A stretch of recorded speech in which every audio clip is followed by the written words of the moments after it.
আপনারা সকলে জানেন বাংলাদেশের মানুষ তার ভোটাধিকার হারিয়েছিল, বাক স্বাধীনতা হারিয়েছিল। দীর্ঘ 17 বছর আন্দোলন সংগ্রামের মাধ্যমে আমাদের অনেক ভাইকে জীবন দিতে হয়েছে, রক্ত দিতে হয়েছে।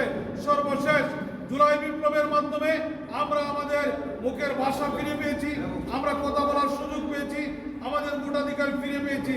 আমরা ভোটাধিকার প্রয়োগ করেছিলাম, দেশের মানুষ নির্বিঘ্নে তার ভোটাধিকার প্রয়োগ করেছিল।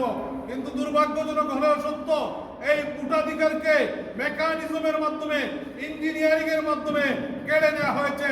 বাংলাদেশের মানুষ পরিবর্তনের জন্য, বাংলাদেশের মানুষ ইনসাফ প্রতিষ্ঠার জন্য বাংলাদেশ জামাত ইসলামীকে ভোট দিয়েছিল, দাঁড়িপাল্লায় ভোট দিয়েছিল।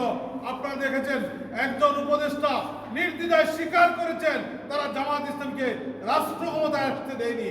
জামাত ইসলামীকে রাষ্ট্র ক্ষমতায় আসতে দেয়নি তার মানে হচ্ছে বাংলাদেশের মানুষের আকাঙ্ক্ষাকে রাষ্ট্র ক্ষমতায় আসতে দেয়নি।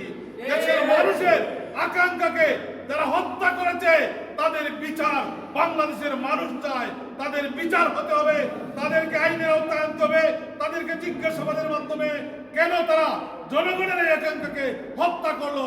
জুলাই বিপ্লবের সাথে তারা গাদ্দারি করেছে, জুলাইয়ের শহীদদের সাথে, জুলাইয়ের রক্তের সাথে গাদ্দারি করে এই নির্বাচনে ইঞ্জিনিয়ারিং করার মাধ্যমে বাংলাদেশের মানুষকে হারিয়ে দিয়েছে। আমরা বসে থাকবো না। আমরা সরকার যদি ভালো কাজ করে আমরা সরকারকে সাধুবাদ জানাবো।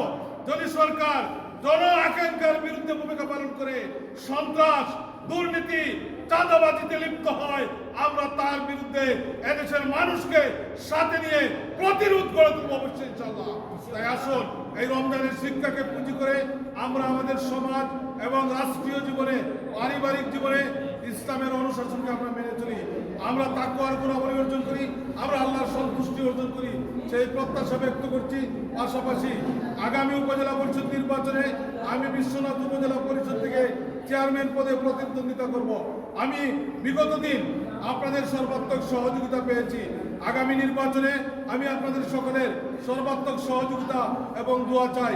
আসুন আমাদের এই প্রিয় বিশ্বনাথ আজকে সর্বক্ষেত্রে অবহেলিত, এই অবহেলিত বঞ্চিত জনপদের উন্নয়নের জন্য এই অবহেলিত বঞ্চিত জনপদকে একটি ঐক্যবদ্ধ জনপদে পরিণত করতে, জনগণের আকাঙ্ক্ষা পূরণ করতে আমরা সবাই ঐক্যবদ্ধভাবে আগামী উপজেলা পরিষদ নির্বাচনে অংশগ্রহণ করার মাধ্যমে একটি সুন্দর উপজেলা, একটি আধুনিক উপজেলা, একটি মডেল উপজেলা পরিষদ প্রতিষ্ঠায় আমরা ভূমিকা পালন করি।